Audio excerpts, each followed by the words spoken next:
Hi there, I'm Alison from Push Business Training and Mentoring. And today I want to very briefly talk to you about the 6 Ps of small business. Some people call them the 6 Ps of marketing or the 6 milestones along the customer journey.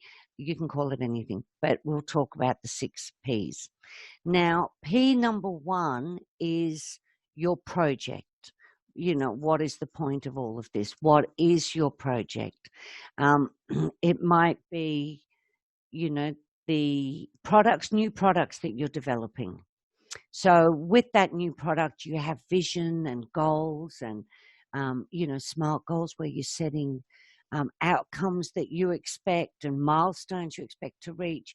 So to begin anything, you must have a vision. You must have that project because everything starts as a thought, doesn't it? So we look for that project. So P number 1 is the project. The overall, what is this all for? Okay, P number 2, the problem. What is the problem that you are solving? Because that is why people come to you.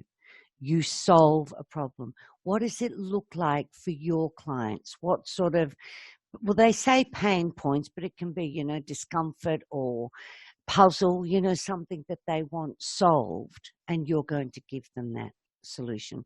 And they say that people buy for 2 reasons. 1, they move towards pleasure, or 2, they move away from pain. So you're going to give them something that makes them feel really good, or you're going to give them something that relieves the pain and discomfort they've got.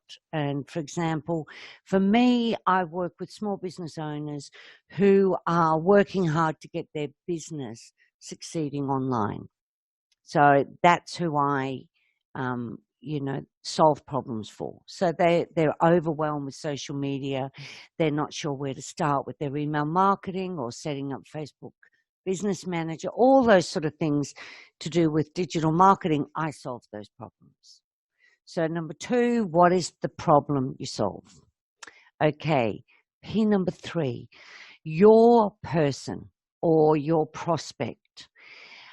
Everything, everything begins and ends with the prospect or the perfect person. Some people call it your ideal client avatar, the people in the niche that you serve. But ultimately, you are creating a product or a service for a person. We say we sell to a business, but businesses can't talk to you. People talk to you. So you've got people. For me, I work with entrepreneurs. They are usually, like, my ideal client is a woman between the age of 40 and, 65 maybe, and some very enlightened men who are really switched on. And I actually call her Ambitious Anne or Entrepreneur Ellen. And so everything I write or I create, I have her in mind, and I think, what can I do that will help her? How is this going to help her? So, for example, the 6 Ps, she's going to have a quick checklist, when she looks at her business plan or a business roadmap, or a customer journey is another way of putting it. So number 3 is your prospect. Now, number 4, and I have a story, I've shared it before, about platforms. And I don't mean the shoes they used to wear many years ago. Getting on the right platform to suit your perfect person.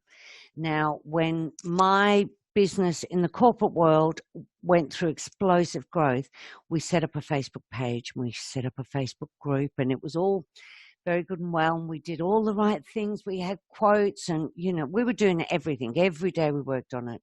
We worked on it, I think it was like 7 months. Our results were absolutely pathetic, really pathetic. And so what we did, long story short, we moved across to LinkedIn. Within days, hand on heart, within days, we had thousands of contacts. We had been on the wrong platform. Our ideal clients for that corporate side of my business, they're not on Facebook, they're on LinkedIn. So and that's where it's good to talk to your ideal person or your ideal prospect. Find out, ask them which social media platform you want. What's your favorite social media platform? Where do you spend your time? Get on the right platform. Okay, I think that was 4. Was that 4? Anyway, next one, product. What exactly is it that you're selling? And do they need it? You know, so often small businesses fall down very, very quickly because they haven't done the research and there isn't actually a market for what they are trying to sell. People don't want it. So you must have, you know, a product that people actually, you know, they want. It transforms their life in some way. You know, they use your product and their life transforms. The problem is solved. You know, they're feeling great. So it's really important that you talk to them and you make sure it is what they want. And, you know, another story for another day is give them what they want and then sell them what they need. But for now, you need to find out what it is they want and if there is a genuine need in the market for what you're selling. Okay, number 6, process. And you could also call it path. You know, what exactly is the process, step by step, that is going to take your customer from, oh, hello, I'll have your freebie, or gee, I like your website, or I've done your quiz, or somebody mentioned you. The step-by-step process that's going to get them paying for your product. That is your customer journey. That is your process. You know, that is the path. So that's so important. So there you go. There's your 6 Ps. Okay, so there you have it. The 6 Ps. Some people say 6 Ps of business, 6 Ps of marketing. The 6 Ps along your customer path. Okay. Have a great day.